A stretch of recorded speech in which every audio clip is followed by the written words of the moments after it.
Good morning, everyone. Welcome.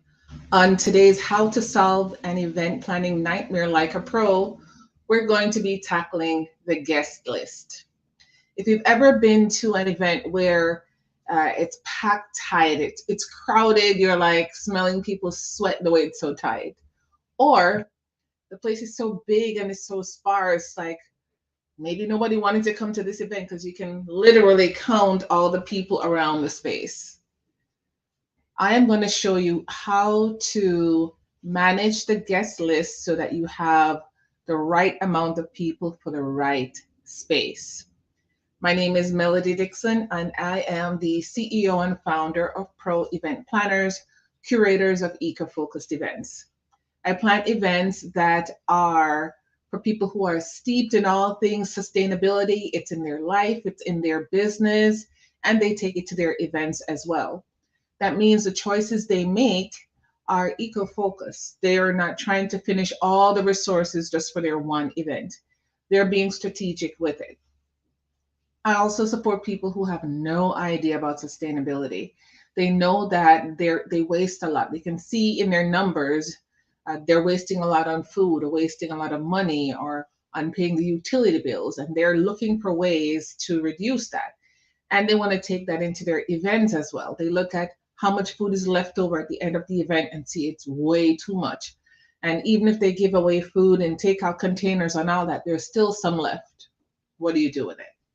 So I hold their hands and I show them what they can do with the food. I give them ideas and maybe put some logistics in place so at the end of the food is taken to where it needs to be and they don't have to worry about it at all. That's what I do. And over time, these changes that they make a positive impact on the environment. Now, what is sustainability? It is meeting the needs of the present without compromising the ability of future generations to meet their own needs. I like to explain it as, God is big and expansive and creates all kinds of things that are so intentional and expansive. And because we are made from God's energy, we have that inherent desire to create things. So we want to make art. We want to start a business. We want to invent things. All the creative ways that we get to express ourselves, we feel that in our spirit. And as such, we get to be intentional with the resources. We don't get to finish it all because we want to create. We leave some for our children's children, and people 10 generations deep. Now, there are three pillars to sustainability. The first one is the environment. We reduce what we're using, reuse what we already have, and recycle. I like to add a fourth, upcycle. I can convert old things or this uh, jacket into a dress or a skirt and give it another few years of life because the design has been changed. Add accessories, move the arms, make it into a belt. I mean, there's so many ways you can be creative and just reuse, recycle, and upcycle. Okay. Now, today's nightmare is managing the guest list. And guests play a real vital role in any event. And event planners must ensure their satisfaction, their engagement, and delight. Efficiently managing guest lists by uh, sending out an attractive invite, having people register, making sure that they're welcome, making sure that they're entertained, and express gratitude for them coming to the event. Now, the flip side is if the guest list isn't managed well, then you'll have the scenario like I started with at the start of the show, a small space with too many people or a large space with too few people. Before I start with my tips, I'm going to let you know there is no guest list on the planet that will please everyone. I mean, a lot of people from your family and friends and their significant others. your neighbors, the people you work with, the people in your company, the people at your church, the people you're acquainted with, the people from high school, old friends from college. I mean, the list could go on. If you're not careful, you have hundreds of people. And the sad thing is, even though you know them, you may not be close to all of them or even keep in contact with them since college. It is the way it is.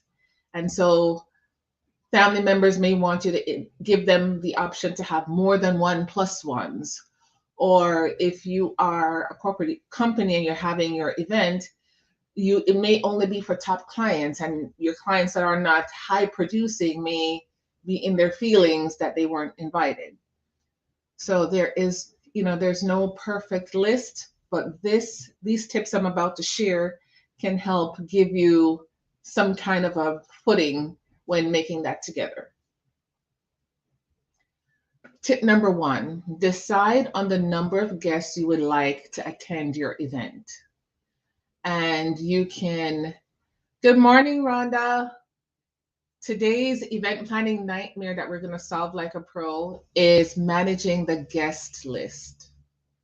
And I was just saying that there is no perfect guest list. There's always somebody who's going to be offended because so many people in your family and their significant others and their children, your neighbors, your people at work, people at church, people from college, people from primary school, old friends. I mean, there's the people at your work. You're not close with every one of them. And depending on the kind of event you have and what your budget is, you may need to trim it. So I have a few tips that I'm going to share with you that will help you manage and have a guest list truer to what your needs are. So number 1 is to decide on the number of guests you would like to attend. And Rhonda, if you see me look up here, it's Instagram. If you see me look down here, I'm talking to YouTube. So decide on the number of guests you would like to attend. And you can base that on ticket sales. If it's a corporate event, if this is something you have to promote, whatever your business is, and you're selling tickets to it, then look at how many tickets you sold last year, and then come up with a number you would like to achieve for this year. Rhonda says, trimming is the hardest part. Exactly. So I have some good tips on that. So hang in there. It's going to be fire.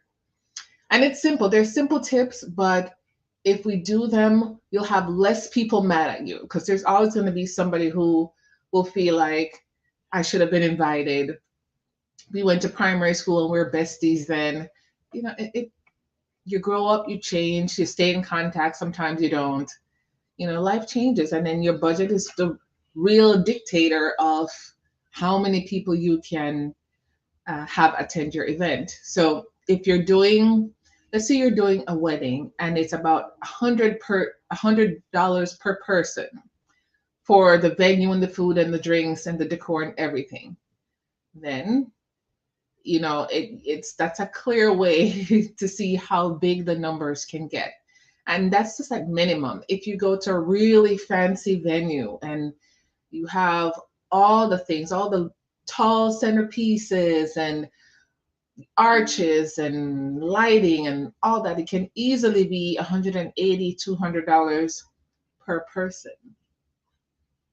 And that's for a wedding. Corporate events can be a little more, a little less, and that would depend on the kind of entertainment that they have and the venue. If they use a convention center, of course, the convention center wants to provide their own food. And then you want to add some wow moments, strolling tables, a mentalist, and some kind of acrobat person hanging from the ceiling, or a live band. I mean, it can really get up there per person. So the tips I'm about to share is generic for all across the board. If there's anything specific to a wedding versus corporate event, I will kind of sneak that in. So if it's just an event where you charged a per person entry fee, you can look at your ticket sales for last year and then decide if you want to do using that as a base point and then go up from there. If it's a corporate event, if it's a conference, you kind of look at last year's attendee number. You know, how many people came? How long did they stay? If the program is for 3 days, did everyone stay all 3 days? And that's going to help you decide on who and how many and how long you need to have the event for this year. Now, if it's a one-time event, hopefully like a wedding, you can think of your close friends and your vision. Like, I want to invite this in your mind, what that number is. And you sit with your hubby to be or your wife to be, and you just decide maximum 200 people, maximum 300 people, or maximum 75 people. Whatever it is, you both get to decide on that number and have a comfortable number in mind. Number two, write a list of everyone you would ever consider inviting. So for personal social events, you can start from primary school if you kind of connect with them every now and then to people you talk to every day. And for corporate events, you can consider all your clients that you've ever had, because some clients have fallen off. Maybe they don't no longer have a need for your service, but you haven't connected with them in a while. So why not? Maybe they have a new need. Maybe you're offering a new product that you can show them and get them back on board. So all your clients and all your family and friends, two different lists, one for social, one for corporate. Number three, hire an event planner. And I'm not just saying that because I'm an event planner, but they have an idea based on almost like a discernment in talking to clients and talking about the previous year's event. And if they have experience in doing that kind of event in the area that you're looking to do it, they can come up with a ballpark per person number, even if you haven't contacted any venue and decided on menus, because they do this often. And so they can say, okay, you want to invite 200 people to your event. If you want to do it in Miami over this particular weekend, it's boat show weekend, or it's President's weekend, or it's Memorial weekend, then the prices are going to be this range. And from that, you'll be able to do the math. Okay, Rhonda says, an event planner knows the corners and shadows. Absolutely, absolutely, because they have the experience. And if they've been doing a particular kind of event, like I've been doing corporate events, I can walk you through the cost or the approximate cost for a particular area. And even if we don't count for pre-COVID versus post-COVID prices or inflation, you'll have a truer number when you talk to a planner because they've done it before. And they have an idea of all the things that you will need to make the event successful. And so they'll give you a ballpark figure based on that. And then you can use that with the number of attendees you have in your mind and then come up with the max budget that you want to spend. All right, so number 4, reduce or increase the guest list based on what you can afford. Tier the guests 1 to 3. So that expansive guest list I told you to write in tip number 2, every person that you could ever consider inviting, from that list, you're going to have 3 tiers. Tier 1s are the people who must attend. And it could be, if you're talking social event and if you're talking wedding, you can say, well, clearly the bride and groom, they have to be in the count as well because you're providing decor and food and beverage for them as well. Mother of the bride, mother of the groom, father of the bride, father of the groom, and all those very close family and friends. On the corporate side, of course, the owner of the company, CEO, CFO, all the C-suite people, they get to come, and their spouses. If it's a government event, of course, you want to have the mayor and his spouse or her spouse, the city commissioners and their plus ones, and chief of police and chief of the fire department, all those people. So Those would constitute your tier 1 guests. Tier 2 would be in your social event would be more like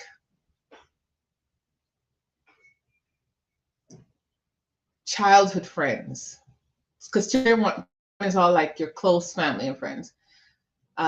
Tier 2, childhood friends, like your bestie and their spouse or significant other. Close friends that you roomed with in college, those, and you still stay in contact.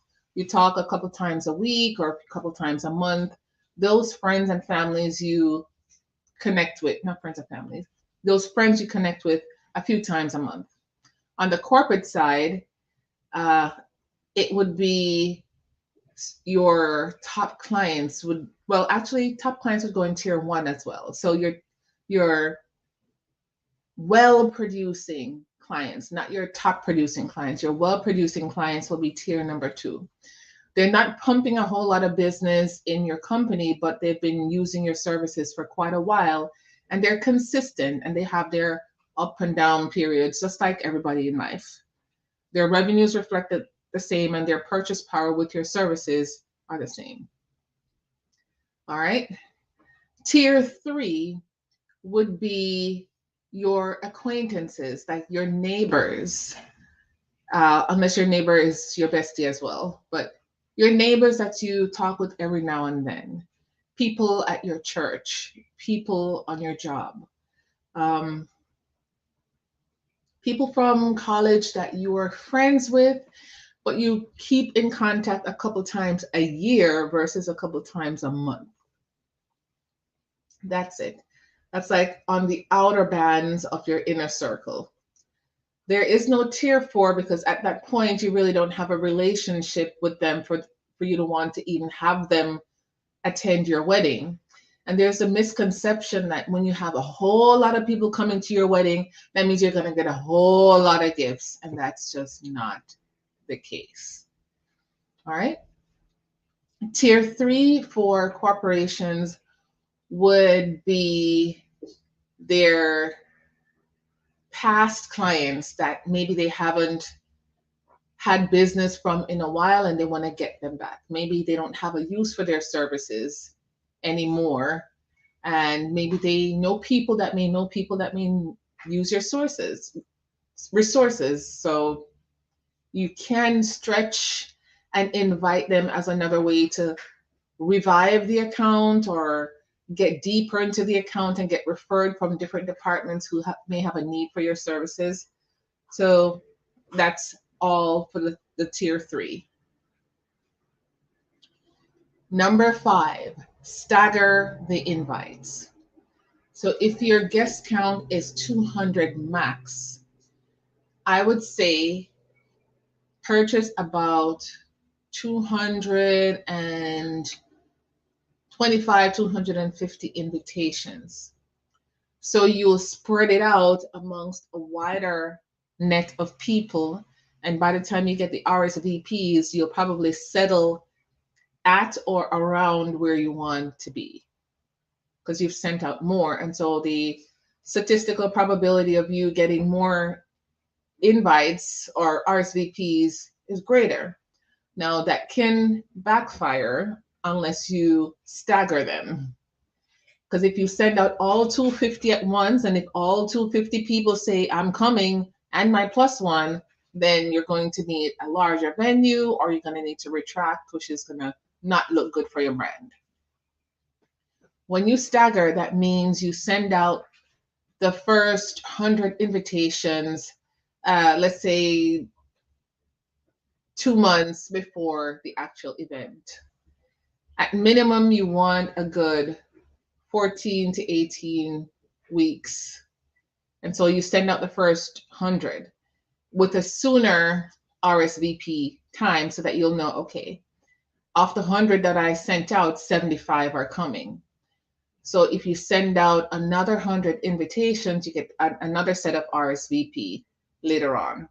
So you're closer to your 200.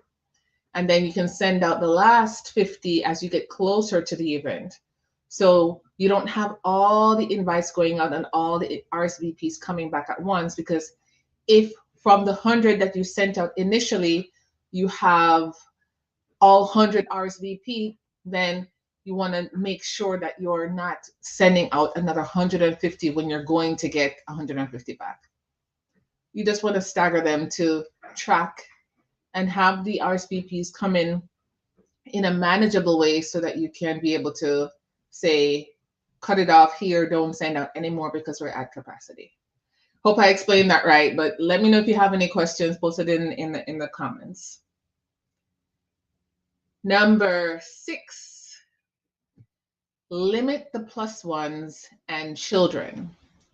I know at my wedding, I did have plus one. My wedding was intimate beach wedding, 75 people. So it was 35 family and friends and their plus ones. For those who want more people, then you can have a large amount of guests. Like if you say 200 plus ones, then that's going to be 400. So I would say do 100 plus one and you get your 200. All right.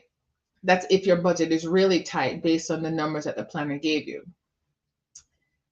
I would say also do not include children in these events unless you have the budget for it. Because at weddings, kids really don't sit in their seat at all. They're running all over the place and they're having a great time. If you have a table of 10 people and you're counting a place setting for a child, that means all the glassware and plateware and the kind of chair that you're renting and the linens is all affected by the number of kids. So if it costs a good $150 to dress and seat a table of 10, then if you have 10, 20 kids, it's money that you could have been using in upgrading your entertainment at the wedding, or getting some wow feature like cold sparklers and cloud smoke billowing the dance floor, instead of spending the money on the kids and they don't even stay in their seat anyway. That's just me. Some people have kids table because they have so many kids. I've done that at weddings, but at my wedding I had no kids.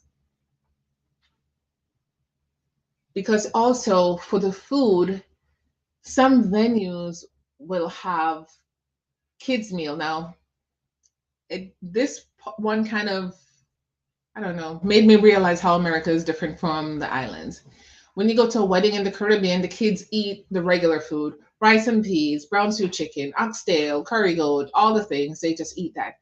Here in the US, there's a special kids meal that is either spaghetti and meatballs or pizza or chicken nuggets and fries, and kids can eat regular food. So you're paying for chicken nuggets and fries that you can probably get at Chick-fil-A for, I don't know, $10. Kids meal at a hotel, or if you're using a catering company, I want to say that's 20 something dollars. And the smaller the kid is, the less they eat. So they may nibble on one piece of chicken nugget or chicken finger and run around. And that was like $28, $25. And it's just, the plate's just sitting there. So I would say, good morning, the RS Farm. Thank you for joining us. Today we're talking about how to solve event planning nightmares like a pro. And today's nightmare is managing the guest list. So the first thing we did was to come up with a number that we want to see as far as the guest. Then decide on so that was deciding. Then write a list of all the people that you could ever possibly think of inviting to your event.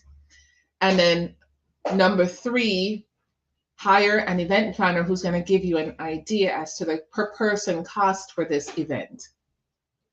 $80, $100, $150 per person.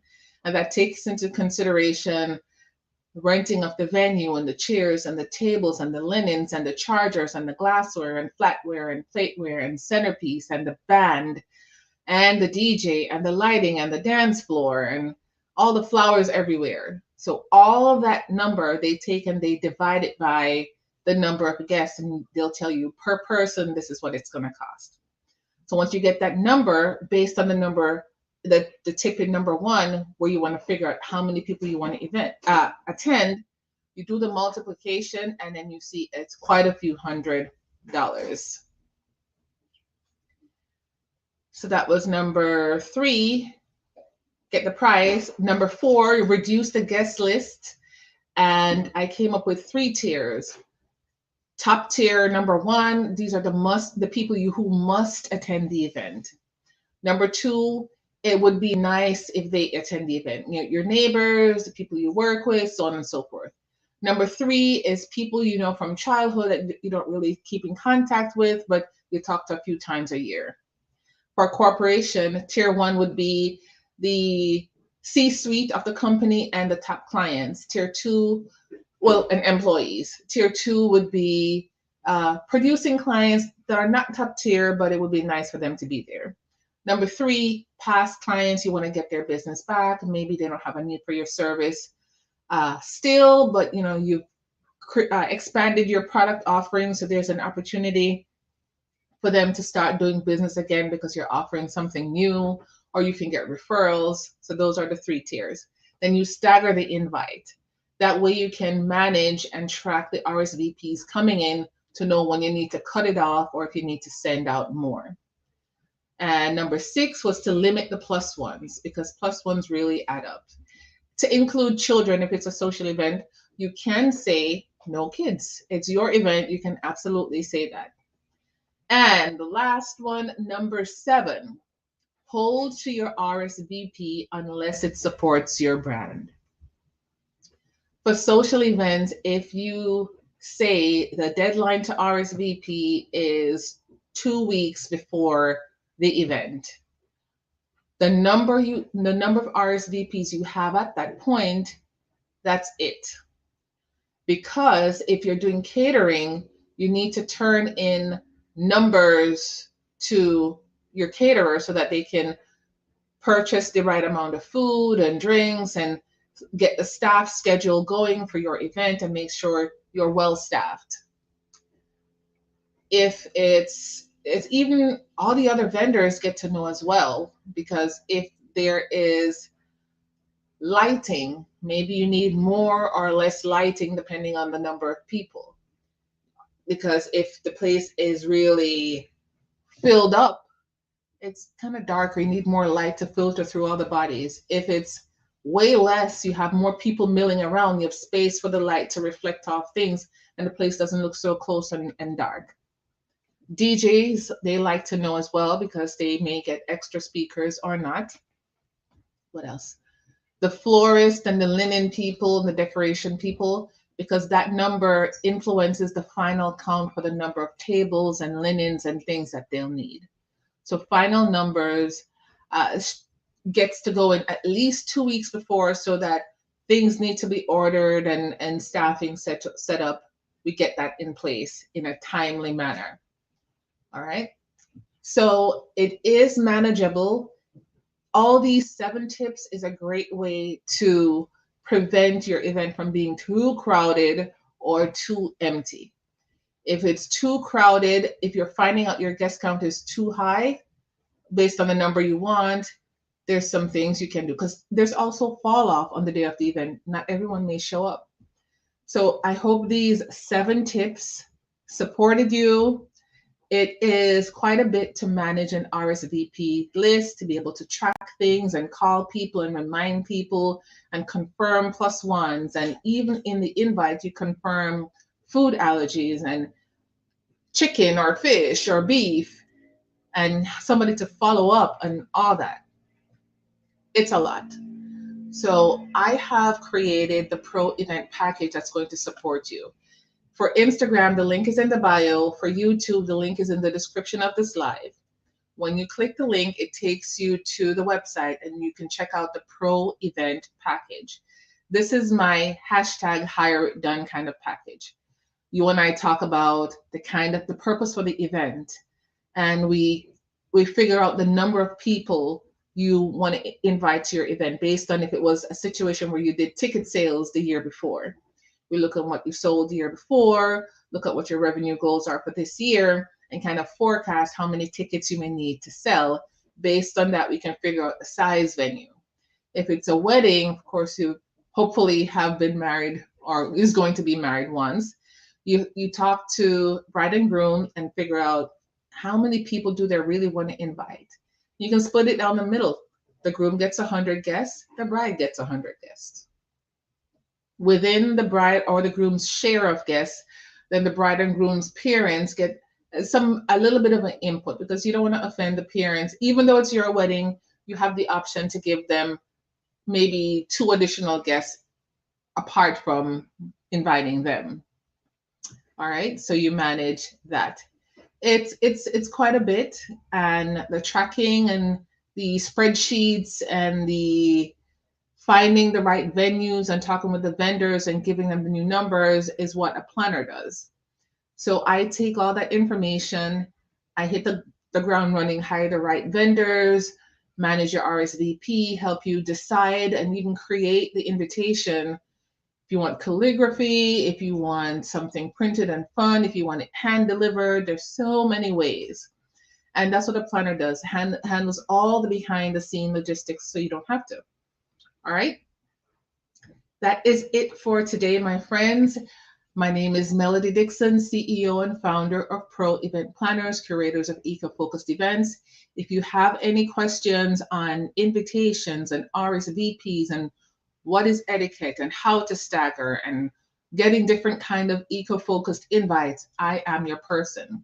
My email address is info@myproeventplanners. All right. Thank you so much for joining, and I will see you guys tomorrow.